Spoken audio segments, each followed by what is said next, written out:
ഓടേ ഓട്.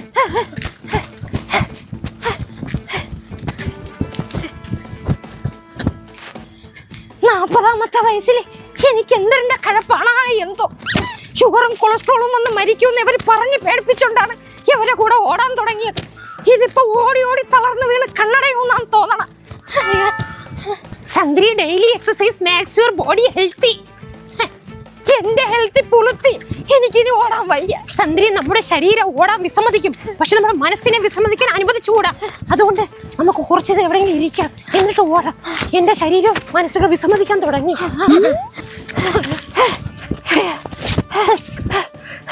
എനിക്കിനി ഓടാൻ വയ്യ. വല്ല ഓട്ടോയോ ഊബറോ വിളിച്ചോണ്ട് വരെ വീട്ടിൽ പോവാൻ. എന്തൊരു സന്ദ്രി നീ പറയണത്? ഇത്രയും നേരം ഓടിയത് വെറുതെ ആയി പോവൂലേ? ഇനി വെറും 10 കിലോമീറ്റർ കൂടെ ഉള്ളൂ. അത്രേ ഉള്ളൂ? 10 കിലോമീറ്ററാ? അത് കുറഞ്ഞു പോയാ? ഒന്നാമതേ ജീവിതത്തിൽ നെട്ടോട്ടോളം ഓടണത്, അതിന്റെ ഇടയിൽ കൂടെ ഈ ഓട്ടവും കൂടി എനിക്ക് വേണ്ട. എടീ, നിനക്ക് മഞ്ജുവാരനെ പോലെ യൗവനം കാത്തു സൂക്ഷിക്കണ്ടേ? എനിക്കൊന്നും കാത്തു സൂക്ഷിക്കണ്ട. കിട്ടണ ചക്കപ്പുഴുക്കും കഴിച്ചാൽ വീട്ടിൽ കിടന്നോളാം. എടി, തുടക്കത്തിൽ മാത്രമേ ഇങ്ങനെയുള്ള പ്രശ്നമുള്ളൂ. കൊടുക്കാവുമ്പോ നിന്റെ കട്ടയമുള്ള മുറങ്ങിക്കോളൂ. സത്യം പറ, ഇന്നലെ വരെ ഇല്ലാത്ത ഈ ഓട്ടം ഇന്ന് രാവിലെ എവിടെ നിന്ന് കിട്ടി? അത് പിന്നെ നമ്മുടെ കൊളസ്ട്രോള്, ഷുഗർ, ഹെൽത്തി ബോഡി. ഇത് കൊറേ കേട്ട് ഉള്ളത് പറ. ഉള്ളത് പറയാ. കോളിളക്കം കുടുംബശ്രീയിലെ സുമലത മാരത്തോൺ ഓടാൻ പോകും. അവള് മരത്തിലാ തൂണിലാ ഓടട്ടെ, അതിന് നമുക്കെന്ത് ചേച്ചി? അങ്ങനല്ല സന്ദ്രി, അവള് മാറി ഒരു ചൂട് മുന്നോട്ട് വെക്കുമ്പോ നമ്മള് മിനിമം ഒരു 5 ചൂടെങ്കിലും മുന്നോട്ട് വെക്കണം. എനിക്കിനി ഒരു ചുവട് പോലും മുന്നോട്ട് വെക്കാൻ വയ്യ. ഇതൊക്കെ കൂടുതൽ ലളിതാംബിക കുടുംബശ്രീ ഇങ്ങനെ പടുകുടിയിൽ കിടക്കണത്, അല്ലാതെ കഴകത്തില്ലാത്ത പ്രസിഡന്റ് ഉള്ളത് കൊണ്ടല്ല. എങ്കിൽ നീ നാളത്തോട് ഓടാൻ വരണ്ട, ഞാൻ ശാന്തിയെ കൂട്ടി ഓടാൻ പൊയ്ക്കോളാം. അവള് എന്നെ പോലെ അല്ല, അവക്ക് ഓടാൻ പറ്റിയില്ലെങ്കിലേ നിങ്ങളെ പിടിച്ചിടിക്കും. പ്രാന്താണ്. എങ്കിൽ വേണ്ട, ഇനി ഞാൻ കുസുമത്തിനെ വിളിച്ചോളാം. അവളെയും കൊണ്ട് ഞാൻ മാരത്തോൺ തൂക്കിയിട്ടേ വരൂ. വീടിന്റെ മുറ്റം തൂക്കാത്തവളാണ് മാരത്തോൺ തൂക്കാൻ പോണത്. കൊള്ളാം. സന്ദ്രി, നീ വന്ന് എന്നിൽ നിന്ന് അകന്നു പോകുന്നുണ്ടോന്നൊരു സംശയം. സംശയമല്ല, ഉള്ളത് തന്നെ. കുറച്ചു കാലം കൂടെ എനിക്ക് ജീവിക്കണമെന്ന് ആഗ്രഹമുണ്ട് ചേച്ചി. എല്ലാത്തിന്റെ നല്ലതിന് വേണ്ടിയാണ് ഞാൻ ഈ പറയണത്. എനിക്കത്ര നല്ലതായിട്ട് തോന്നണില്ല. ഓടണ്ട, നീ ഒന്നും ഒരു കാലത്ത് ഓടണ്ട. അവസാനം സുമലത മാരത്തോൺ ഓടി 2 ലക്ഷം ക്യാഷ് പ്രൈസ് വിൻ ചെയ്ത് പോകുമ്പോ നീ കണ്ട വായി പൊളിച്ചിങ്ങനെ നോക്കിക്കൊണ്ടിരിക്കും. വാ, ഓടിയാലാ? ഓടാ. 2 ലക്ഷം കിട്ടുമെന്ന് ഉറപ്പല്ലേ? ഉറപ്പാണ്. എങ്കിൽ 2 ലക്ഷം കാണാൻ തയ്യാറായിക്കോ. വണ്ടി വിശ്വസിച്ച് ഞാൻ ഓടിത്തൊലിക്കും. രാത്രിയുടെ അന്ത്യയാമങ്ങളിൽ ഉറങ്ങിക്കിടക്കുന്ന ഒരു കൂട്ടം വവ്വാലുകളുടെ കിലുകിലാ ശബ്ദം. ഈ ഉറങ്ങിക്കിടക്കണ വവ്വാലിന് എങ്ങനെയാടാ ശബ്ദം? കൂർക്കം വലിക്കുമ്പോ ശബ്ദം ഉണ്ടാവുമല്ലോ. ഭാവന. ആ ആൽമരത്തിൽ തറച്ചിരുന്ന യക്ഷിയുടെ ആണി അയാൾ വലിച്ചൂരി. എന്തിനാ? ആണി ഊരി വരണില്ല. കൊട്ടൂടി എടുത്തോണ്ട് വരട്ടാ, തട്ടി ഇളക്കാം. ഷാജി പെട്ടെന്ന് യക്ഷിയെ കണ്ടു അമ്പരന്തോ. നേരത്തെ ഈ കഥാപാത്രത്തിന്റെ പേര് അലക്സാണ്ടർ ഡിക്രൂസ എന്നായിരുന്നു. ഇപ്പൊ അതെങ്ങനെ ഷാജിയായി? യക്ഷിയുടെ കൈ കൊണ്ട് ചാവാനുള്ളവനല്ലേ അവന് അലക്സാണ്ടർ ഒന്നും പേര് വേണ്ട, ഷാജി മതി. എഴുതാനും അതാണ് എളുപ്പം, മറ്റേത് സ്പെല്ലിംഗ് തെറ്റിപ്പോ. ഓഹോ, യക്ഷിയുടെ പേരാ ജലജ. അത് അമ്മയുടെ പേര്. സോറി, റിയൽ ലൈഫിലെ യക്ഷിയും നമ്മളെ നോവലിലെ യക്ഷിയും തമ്മിൽ ഒരു കൺഫ്യൂഷൻ ആയിപ്പോയി. ഇതിലെ യക്ഷിയുടെ പേര് ചിലങ്ക ഭാർഗവി.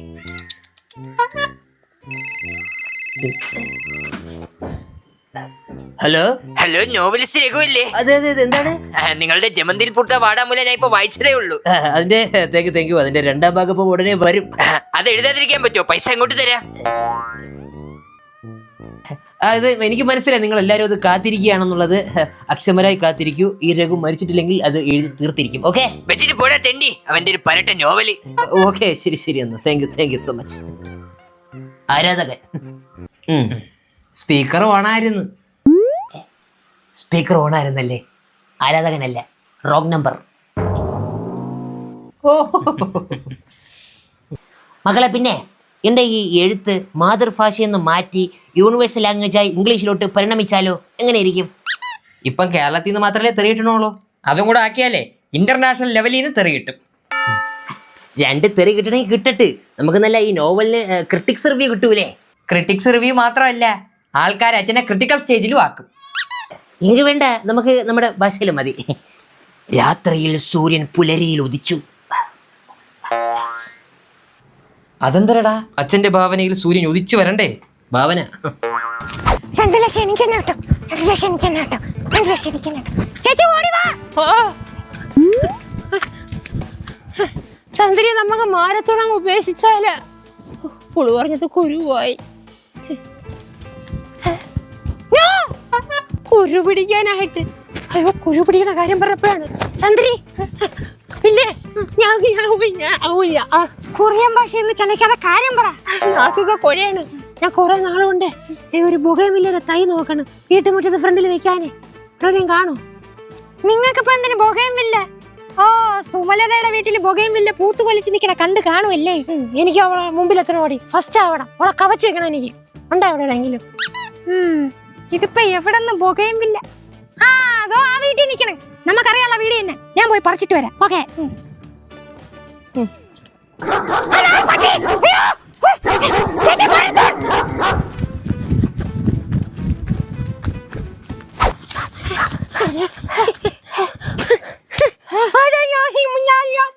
കൊറിയൻ ഭാഷ വേണ്ട, ഞാൻ നേരത്തെ പറഞ്ഞില്ലേ. എനിക്കിനി ഓടാൻ വയ്യ, നാഗ് കൊഴയാണ്. പട്ടിയുടെ കാര്യം തോന്നിക്കണേച്ചി പോകേണ്ടില്ല. എന്നാൽ ഈ കാട്ടുമുക്കിൽ ആര് ഇതൊക്കെ കൊണ്ടുപോകണ? അതൊക്കെ നമ്മൾ എന്തിനാ അറിയണ? നമുക്ക് സാധനം കിട്ടിയാ പോരെ. പുഴുതെടിക്കുക അങ്ങോട്ട് ആരെങ്കിലും പറഞ്ഞതിന് മുമ്പ്. സന്ദ്രി പറഞ്ഞില്ലടി. സാധനം കിട്ടി. സുമലത ഞാൻ ഇത് വെച്ച് തോപ്പിക്കും. സന്ദ്രി വാടി പോവാ. മരത്തോളം ഓടണം. ഷാജി യക്ഷിയെ കണ്ടു ഭയന്ന് നേരെ ഓടിക്കയറി. ചെന്ന് കയറിയതോ സിംഹത്തിന്റെ മടയിൽ. സബ്രോഗി ചിന്തി ജോ കബി എനിക്ക് ഡയലോഗ് ഇവിടെ നിന്ന് കിട്ടി. ഓ രഘു, യു ആർ മാർവലസ്. ഇല്ലാത്ത കഴിവ് തന്നെ എനിക്ക്. അങ്ങനെ വീടെത്തി. അലക്സാണ്ടർ ഡിക്രൂസ് ഷാജി ഭയന്നിരിക്കുകയാണ്. ഇയാളിതുവരെ എഴുതി തീർന്നില്ലേ ഇത്?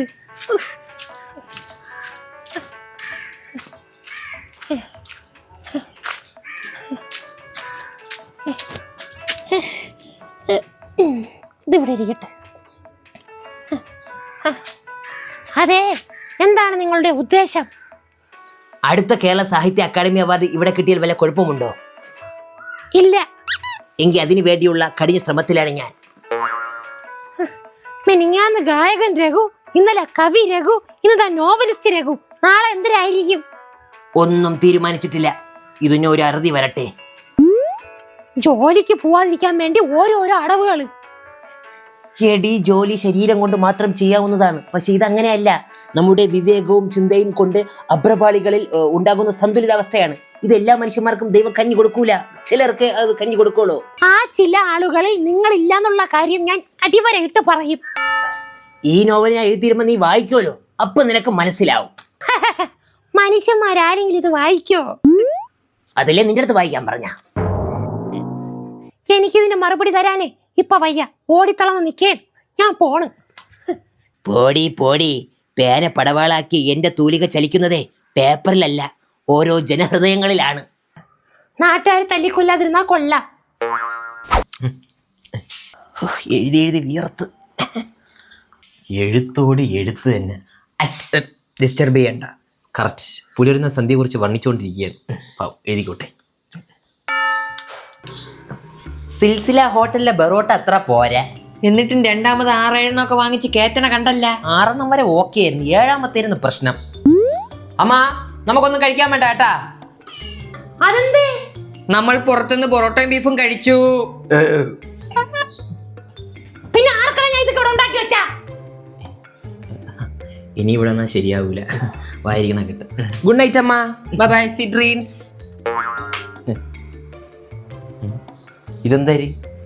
അമ്മ ഇങ്ങ് വരുവോ? എന്തോന്ന്? ഇതെന്തരമ്മ? അകത്തെടുത്ത് വെച്ചാ ഞാൻ രാവിലെ പുറത്തെടുത്ത് വെച്ചിരുന്നാണല്ലേ. ആ, ഇപ്പൊ എങ്ങനെ ഇരിക്കണ്? ഇതെന്തരമ്മ കാണിച്ചു വെച്ചിരിക്കണത്? രാവിലെ മുതൽ അധ്വാനി ക്ഷീണിച്ച് നിൽക്കാണ് നമ്മള്. അപ്പോഴും ഒന്ന് കിടക്കാന്ന് വെച്ച് ഇന്നപ്പോ ഇതൊക്കെ എവിടെയാണ് കൊണ്ടുവെക്കണത്? നമ്മൾ എപ്പോഴാ അധ്വാനിച്ച പ്രവൃത്തിയിലില്ലെങ്കിലും പറച്ചില്ലെങ്കിലും വേണം. കഷ്ടമുണ്ടമ്മ ഇത്. ആരെങ്കിലും എടുത്തു വെച്ച സാധനം ഞാൻ കൊണ്ടുവെക്കണം. ഇവിടെ ഇരുന്നോളണം.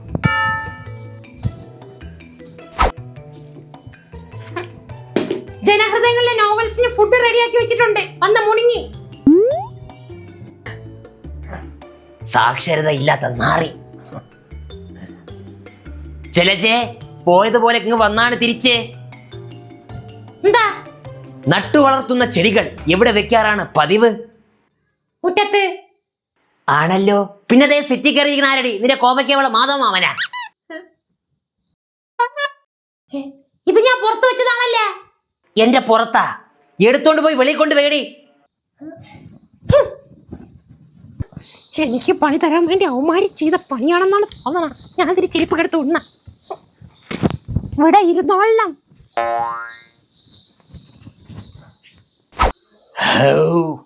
വയറ് വീത്ത്. ഇനി സ്വസ്ഥായിട്ടിരുന്ന് നോവൽ എഴുതാം. ചെലജേ, എന്തേ? എന്തരടി ഇത്?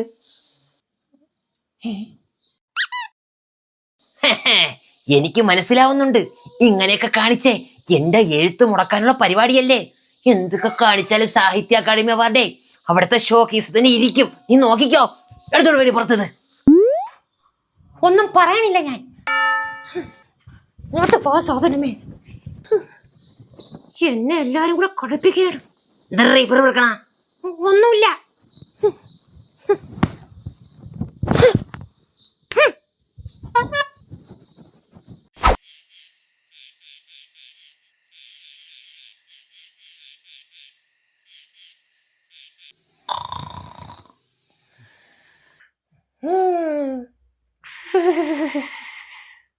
അലക്സാണ്ടർ ഡിക്രൂസ എന്ന ഷാജി പേടിച്ചോടുമ്പോൾ മുമ്പിൽ പെട്ടെന്നൊരു വെള്ളക്കാർ പ്രത്യക്ഷപ്പെടുന്നു. ആ കാറാണെങ്കിൽ പ്രേതബാധ പിടിച്ച കാറാണ്. അതിൻ്റെ അരികിലേക്ക് പോകുന്നു. പ്രേതബാധ പിടിച്ച ആ കാറ് താനെ അൺലോക്ക് ആവുന്നു. ഇതേപോലെ കാറിന്റെ ഡോറുകൾ താനെ തുറക്കുന്നു. വണ്ടി താനേ സ്റ്റാർട്ടാവുന്നു. ഹെഡ്ലൈറ്റ് ഓൺ ആകുന്നു. താനേ സ്റ്റാർട്ടായ വണ്ടി താനേ പുറകിലോട്ട് പോകുന്നു. പ്രേതം ആക്സിലേറ്റർ എരപ്പിക്കുന്നു. വിങ് വിങ് വിങ്.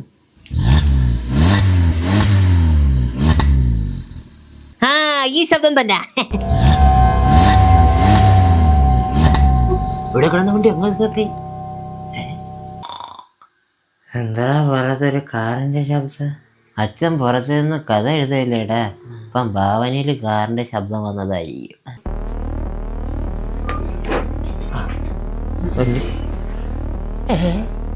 വീട് പുറകോട്ടിലോണു. ഫ്രണ്ടോട്ട് കയറ്റിയിട്ട്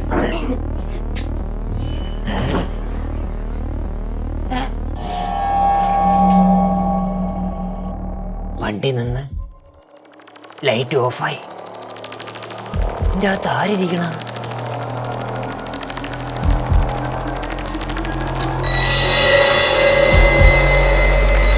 ലക്ഷം വണ്ടിക്ക് ഇത്രയും സെറ്റപ്പാ. ആള് വേണ്ട ഇതിനെ. എന്നാലും കൊള്ളാല്ല സാധനം.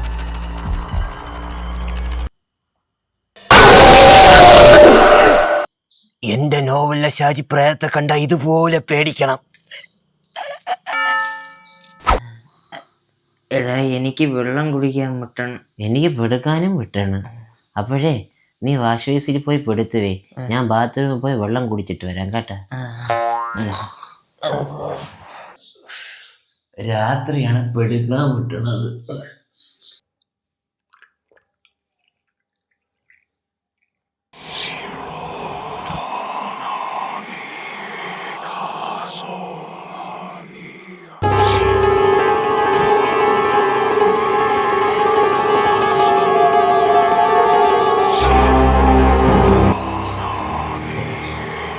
ഇവിടെ ലൈറ്റ് എഫക്റ്റ് ഇട്ട ഇതെങ്ങനെ ഇവിടെ വന്ന? ഇതൊന്നല്ല.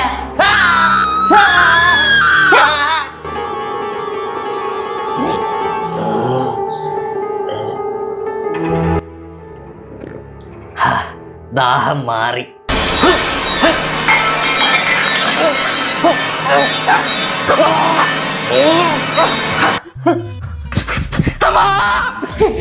അച്ഛാ അമ്മ ആരാ